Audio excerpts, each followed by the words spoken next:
오늘 함께 읽으신 이 본문 말씀은 8월 중순쯤에 제가 새벽 때 이렇게 함께 나누었던 말씀입니다. 그때 미처 다 전하지 못한 은혜가 있었고 듣지 못하신 분들도 있겠다는 생각에 다시 한번 나누고자 했는데 성도님들을 보니까 대부분 새벽 예배에 나오시는 분들이시네요. 그래서 지금 순간 다른 말씀을 전할까 하는 생각을 해보았습니다. 하지만 그래도 이 시간 이 말씀을 통해서 우리에게 주시는 새로운 은혜가 있을 거라 믿음으로 고백합니다. 혹시 성도님들 주님 한 분만으로라는 찬양을 아십니까? 아십니까? 제가 잠깐만 불러볼게요. 주님 한 분만으로 나는 만족해, 나의 모든 것 대신 주를 찬양해, 나의 영원한 생명 대신 예수님 목소리 높여 찬양해. 한 번 더 불러볼까요? 한 분만으로 나는 만족해, 나의 모든 것 대신 주를 찬양해, 나의 영원한 생명 대신 예수님 목소리 높여 찬양해. 아멘. 모두 아시는 찬양이시죠? 네. 이 찬양을 저의 12살 된 아들과 함께 부르다가 문득 생각이 있어서 아들에게 이렇게 물어봤습니다. 아들, 너 진짜 주님 한 분만으로 만족하니? 그러자 아들이 곰곰이 생각한 후에 이렇게 대답했습니다. 응, 만족할 수 있을 것 같은데. 네, 저의 반응도 지금 성도님들과 비슷했습니다. 저는 당연히 모르겠는데 혹은 아니 이런 대답이 나올 줄 알았는데 아들이 믿음 좋아 보이는 답변에 오히려 제가 너무나도 당황했던 것입니다. 그래서 다시 물어봤습니다. 네가 지금 상황 파악이 잘 안 되는 것 같은데 만약 네가 하고 싶은 일들을 하나도 못해, 그리고 네가 많이 아파, 그리고 사람들이 너를 막 싫어해, 네가 사는 게 그래, 그래도 예수님 한 분만으로 너 만족할 수 있겠어? 라고 물어봤습니다. 아빠가 참 못됐죠. 그런데 그때 저희 아들이 다시 한번 놀라운 대답을 합니다. 누구신지 기억은 안 나는데 어느 목사님이 말씀하시는데 예수님의 고난에 동참하는 것이 감사래. 그리고 말씀에 감당할 만한 고난만 주신다고 하셨는데 하나님이 도와주지 않으실까? 이렇게 얘기하는 거예요. 대단하죠. 아빠보다 낫더라고요. 저희 자녀가 5학년이 되니까 이런 신앙적인 대화가 가능해집니다. 얘기했어요. 아들 믿음이 대단한데? 근데 네가 이렇게 믿음이 좋은 거 너희 부서 담당 전도사님이 알고 있니? 저희 아들이 이렇게 대답하더라고요. 아니 모를걸? 아빠도 몰랐어. 어제 있었던 일입니다. 제가 이 이야기를 말씀드리는 이유는 오늘 말씀을 통해서 제가 여러분들에게 드리고자 하는 질문이 지금 이 말씀에 이 이야기에 담겨 있기 때문입니다. 모두 예상하셨겠지만 그 질문을 지금 성도님들에게 다시 한번 드려봅니다. 성도님들은 지금 처해 있는 환경과 상황과 상관없이 예수님만으로 만족한 삶을 살고 계십니까? 결코 가벼운 질문이 아닙니다. 왜냐하면 견고한 믿음이라고 고백하였지만 나의 삶에 어려움이 오면 여지없이 흔들릴 때를 우리는 경험하곤 하기 때문입니다. 혹 오늘 성도님들 가운데 나의 어려운 상황으로 말미암아 믿음이 흔들리려 하는 분들이 계시다면 오늘 나누는 말씀을 통해서 그 믿음을 다시 세우시는 은혜가 있기를 간절히 소망합니다. 오늘 본문은 오해로 인하여 억울하게 체포되는 바울의 이야기를 말씀하고 있습니다. 사실 바울이 억울할 만한 상황은 오늘 본문 이전부터 계속 진행되고 있었습니다. 바울은 3차 전도 여행을 마치고 돌아와 예루살렘 교회의 지도자인 야고보와 장로들을 찾아가서 성령님이 어떻게 인도하셨는지, 이방 선교를 어떻게 성공적으로 인도하셨는지에 대해 보고를 하고 그곳에서 모은 구제 헌금을 야고보와 예루살렘 교회 장로들에게 전달하였습니다. 이에 야고보와 장로들은 이방인을 향한 하나님의 뜻을 깊이 인식하면 물론이거니와 하나님께 영광을 돌립니다. 여기까지만 보면 모든 일이 잘 풀리는 것처럼 보입니다. 하지만 모든 것이 좋은 것은 아니었습니다. 그 당시 예루살렘에는 이제 막 신앙을 가지기 시작한 유대인들이 있었는데 그들은 여전히 모세의 율법을 중요시 여기는 사람들이었습니다. 그런 그들에게 바울이라는 사도가 있는데 그가 이방인을 향해 자신들이 목숨처럼 지키고 있는 그 율법이 중요하지 않다고 말을 하였다는 소식을 듣게 된 것입니다. 사실 바울이 말하였던 것은 율법을 하찮게 여기는 것이 아닌 율법이 구원의 조건이 아닌 것을 말한 것이었습니다. 오직 예수 그리스도를 믿는 것만이 구원의 조건이라고 말했던 것이지 율법을 지키는 것이 중요하지 않다고 말했던 것은 아니었습니다. 분명한 오해였습니다. 하지만 바울은 오해로 시작된 유대인 신자들의 생각을 바로잡는 것이 아닌 유대인 신자들이 그리스도 안에 머물게 하는 것이 더 중요한 것임을 알기에 자신이 가진 지식으로 이 사태를 대하기보다는 복음을 위한 지혜로 이 사태를 대합니다. 오늘 본문은 아니지만 사도행전 21장 26절 말씀입니다. 바울이 사람들을 데리고 이튿날 그들과 함께 결례를 행하고 성전에 들어가서 각 사람을 위하여 제사 드릴 때까지의 결례 기간이 만기된 것을 신고하니라. 바울은 자신이 율법을 하찮게 여기는 자라는 오해를 해소하고자 하나님과 약속을 맺는 율법의 규례인 결례를 행함은 물론이거니와 결례를 행할 때 드는 모든 비용을 자신뿐만 아니라 같이 결례를 행하는 사람들의 비용까지 바울이 다 지불하였습니다. 그런데 오늘 본문을 보니 바울은 율법을 지키는 모습을 보이기 위해 결례까지 행하였는데 여전히 그를 향해 오해들이 끊이지 않고 있음을 우리는 보게 됩니다. 오늘 본문 사도행전 21장 27절 말씀입니다. 그 이래가 거의 참에 아시아로부터 온 유대인들이 성전에서 바울을 보고 모든 무리를 충동하여 그를 붙들고. 바울은 유대인 출신 신자들의 오해를 해소하기 위해서 예루살렘 교회 지도자들의 제안을 받아들여 일주일이라는 기간 동안 결례를 시행하였지만 결례의 기간이 끝나갈 무렵 아시아에서 온 유대인들이 모든 무리들을 충동하여 바울을 붙잡게 한 것입니다. 그런 그들이 바울을 붙잡은 이유는 유대인만 들어갈 수 있는 성전 안쪽에 바울이 이방인을 데리고 들어갔다는 것이었습니다. 그 당시 성전의 맨 바깥쪽에는 이방인들을 위한 장소가 따로 있었습니다. 이방인들은 성전 안쪽으로 들어올 수 없었습니다. 성전 안쪽으로 들어오는 길에는 안쪽으로 들어오는 이방인은 죽임을 당할 것이라는 경고문이 있을 정도로 성전에서는 유대인과 이방인을 율법으로 철저히 구분하고 있었습니다. 이러한 명확한 율법이 있기에 이방인을 성전 안쪽으로 데리고 들어온 바울 또한 율법대로 처벌을 받는 이유가 충분하였던 것입니다. 단 이것이 사실이라면 말입니다. 사도행전 21장 29절 말씀입니다. 이는 그들이 전에 에베소 사람 드로비모가 바울과 함께 시내에 있음을 보고 바울이 그를 성전에 데리고 들어간 줄로 생각함이로라.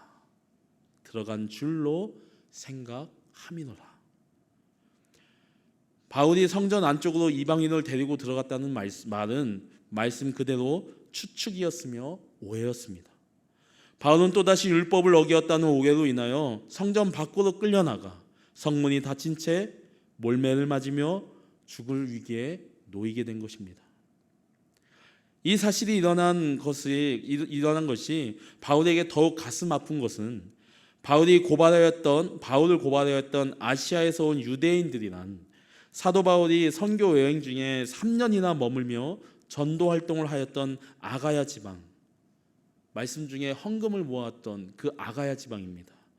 그 지방이 있는 에베소에서 온 유대인들이었다는 것입니다. 그들은 바울이 누구인지 알고 있었던 것입니다. 바울은 배신을 당한 느낌마저 들었을 것입니다. 바울은 마음의 상처와 육체의 상처를 함께 얻게 된 것입니다.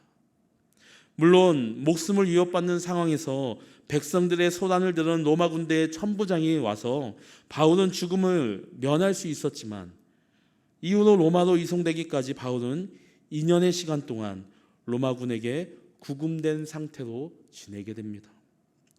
열심히 주의 일을 하였고 오해하는 사람들의 오해를 풀어주기 위해서 최선을 다했습니다. 하지만 그런 노력에도 불구하고 바울이 경험하고 있는 상황은 최악의 상황입니다. 그런데 어찌 보면 바울에게 지금의 상황은 나쁜 상황만은 아닌 것 같습니다. 왜냐하면 지금 바울이 경험하고 있는 이 일로 인하여 이후에 죄인의 신분이지만 복음의 정당성을 전 교회를 대표하여서 증언하게 되고, 죄수의 신분이지만 당시 제국의 수도였던 로마로 가서 복음을 전하게 되기 때문입니다. 지금은 최악의 상황이지만 복음을 전하는 자로서 바울은 복음을 널리 알리며 전할 수 있는 기회를 얻게 된 것입니다. 여기까지가 오늘 저희가 함께 읽은 말씀의 내용이며 배경입니다. 다소 길게 말씀드렸는데 그 이유를 앞에서 말씀드렸던 것처럼 길게 이 배경을 설명한 이유는 다시 처음에 드렸던 질문을 다시 한번 드리기 위해서입니다. 바울은 최선을 다했지만 모함에 빠지고 죄수의 신분으로 고난을 당하였습니다. 하지만 그로 인하여 복음을 널리 전할 기회를 얻게 된 것입니다. 여러분, 과연 말씀 속 바울이 직면한 이 상황이 바울에게 좋은 것인가요? 아니면 나쁜 것인가요? 잠깐 생각해 보시겠습니까? 혹시 어려우십니까? 질문이?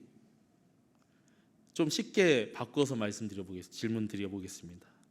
성도 여러분, 내 삶이 혹은 내 육체가 편안한 삶이 더 가치 있고 좋은 삶일까요? 아니면 내 삶이 남들보다 못해 보이고 힘들어 보여도 복음이 드러난다면 그 삶이 더 가치 있고 좋은 삶일까요? 다시 한번 잠깐 생각해 보시죠. 성도님들은 어떤 삶이 예수 그리스도를 믿고 구원받은 그리스도인으로서 더 나은 삶이라고 생각하십니까? 만약 예수 그리스도를 아는 지식이 있다면 그리 어려운 질문은 아닐 것입니다. 네, 맞습니다. 우리 그리스도인에게 가장 중요한 것은 나의 번영과 나의 삶의 성공이 아닙니다. 우리 그리스도인들에게 가장 중요한 것은 복음입니다. 나의 상황이 힘들더라도 그로 인하여 예수 그리스도의 복음이 드러난다면 우리의 삶은 그것만으로도 충분한 가치가 있는 것입니다. 마가복음에서 예수님 자신이 고난받아야 함을 제자들에게 말하였을 때 그럴 수는 없다고 예수님을 막았던 베드로를 기억하시죠? 그때 베드로에게 예수님은 이렇게 말씀하십니다. 사단아, 물러가라. 하나님의 일을 생각하지 않고 사람의 일을 생각한다고 혼내신 것입니다.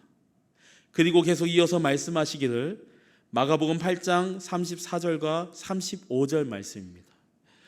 무리와 제자들을 불러 이르시되 누구든지 나를 따라오려거든 자기를 부인하고 자기 십자가를 지고 나를 따를 것이니라. 누구든지 자기의 목숨을 구원하고자 하면 잃을 것이요 누구든지 나와 복음을 위하여 자기 목숨을 잃으면 구원하리라. 아멘. 예수님께서도 말씀하십니다. 자신의 것을 구원하는 것이 아닌 예수 그리스도와 그의 복음을 위하여 자신을 잃으면 구원받을 것이라고 말입니다. 즉 나의 안위와 세상에서 누리는 평안보다 자신을 잃어버릴지라도 예수 그리스도의 복음을 위하는 것이 가장 소중하다는 것을 말씀하고 계시는 것입니다. 바울에게는 우리의 삶이 나의 안위가 아닌 예수 그리스도와 그의 복음에 초점이 맞추어진 귀한 삶이길 간절히 소망합니다. 아멘. 저는 저의 교회에서 청년회 때를 보내고 장애인 부서에서 목자로, 그리고 지금의 이야기하는 인턴 전도사님하고 같은 비슷한 직분인데 총무교사로, 그리고 파트타임 전도사로, 그리고 준전임 전도사, 그리고 전임 전도사, 지금은 목사로 저희 늘사랑교회에서 쭉 계속 있었습니다. 모든 직분마다 그때 그에 따른 힘듦이 있었지만 가장 기억에 남는 힘듦은 총무교사 때였습니다. 다른 것이 힘든 것이 아닌 제가 처해 있는 상황이 힘들었습니다. 결혼은 하였고 아이도 태어났습니다. 하지만 학생 신분으로 경제활동을 하지 못하였고 교회 부서에서 해야 하는 일은 참 많았습니다. 총무로서의 사례비는 그리 많지 않았습니다.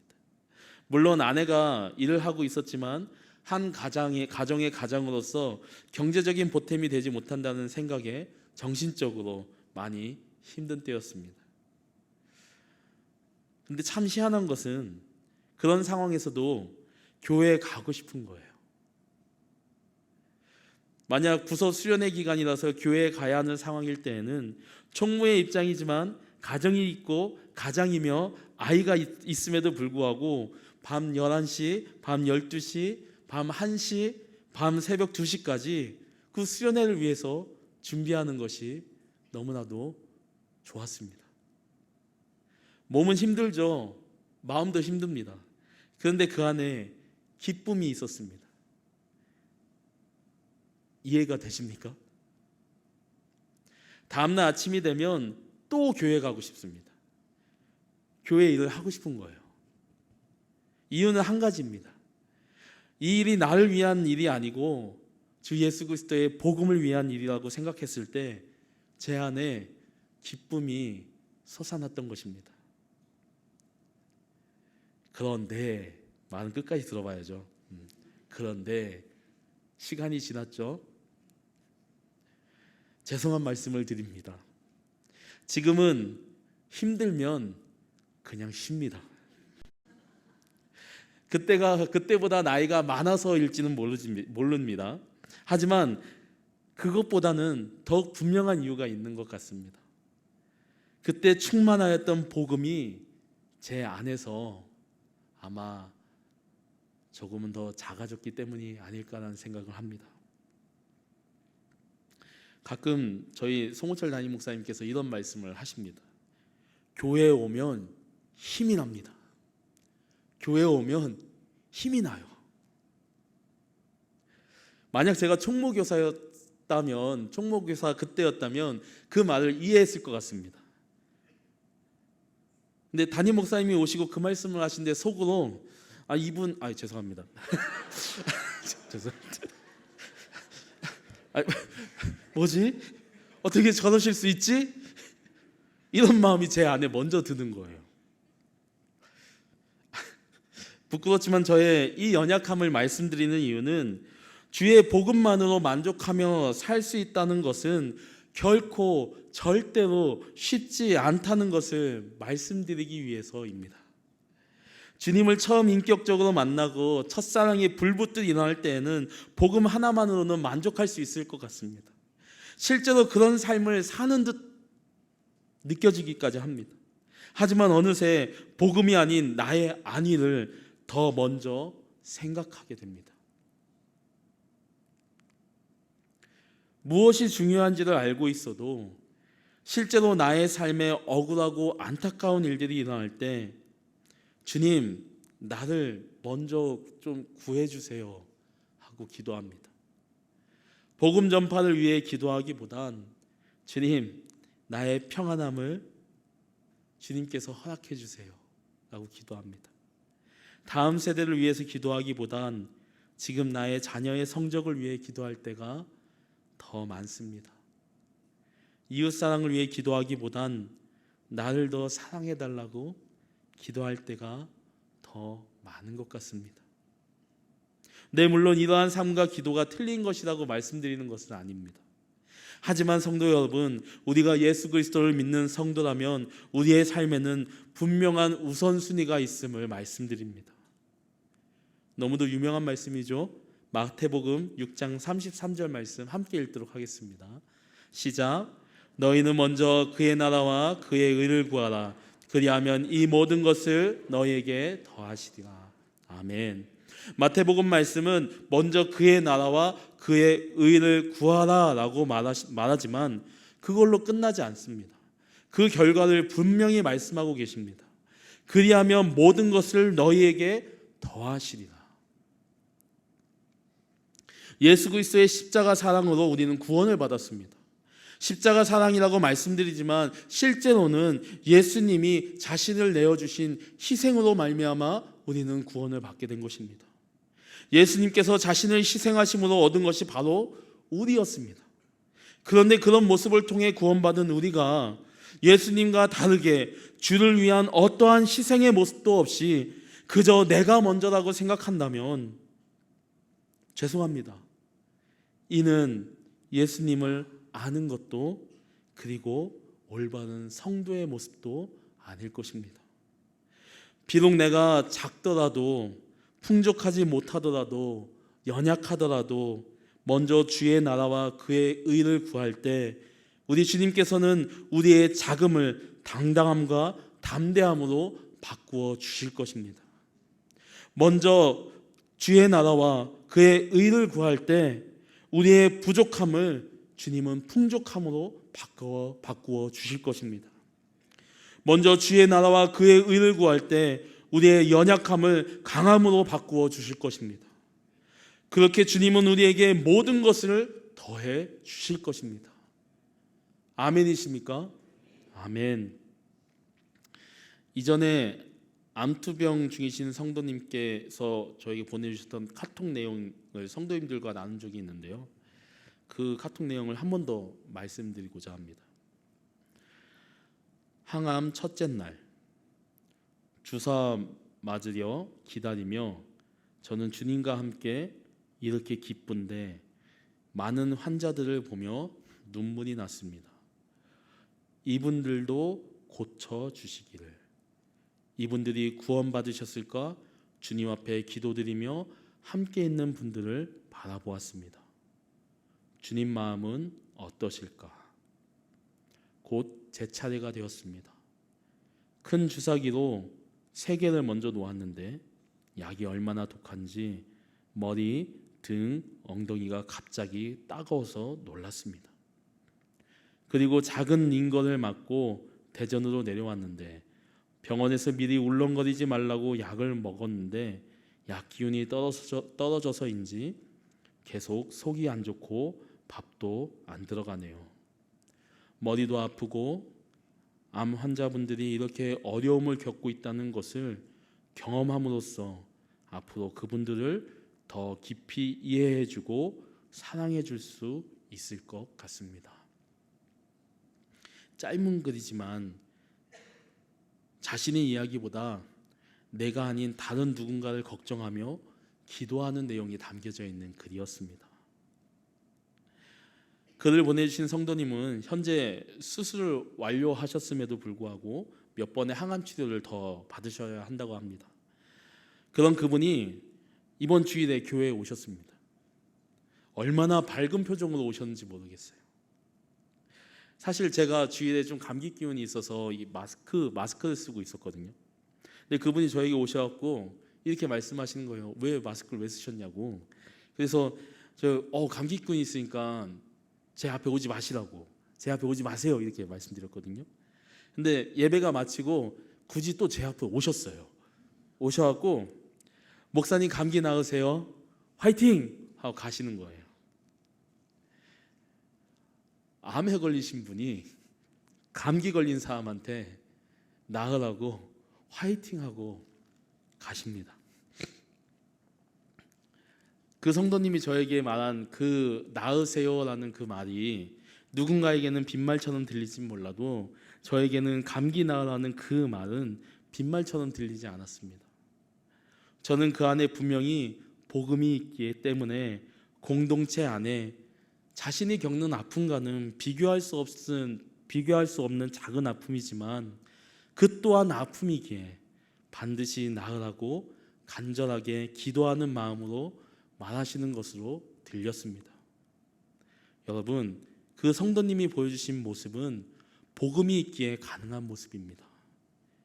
십자가에 달리시고 부활하신 예수 그리스도의 마음이 있기에 가능한 것입니다. 나는 아프지만 나의 공동체가, 내가 사랑하는 사람들이 아픈 것을 보지 못하는 것입니다. 이 마음이 우리에게 있어야 하며 이 마음의 근본이 되는 그리스도의 복음이 우리의 삶의 우선순위가 되어야 하는 것입니다. 바울은 빌립보서에서 이를 이렇게 말하고 있습니다. 빌립보서 1장 20절과 21절 말씀입니다. 함께 읽길 원합니다. 빌립보서 1장 20절과 21절 말씀입니다. 시작. 나의 간절한 기대와 소망을 따라 아무 일에든지 부끄러워하지 아니하고 지금도 전과 같이 온전히 담대하여 살든지 죽든지 내 몸에서 그리스도가 존재하게 하려 하니니 이는 내게 사는 것이 그리스도니 죽는 것도 유익함이라. 아멘. 이는 내가 사는 것이 그리스도니 죽는 것도 유익함이라.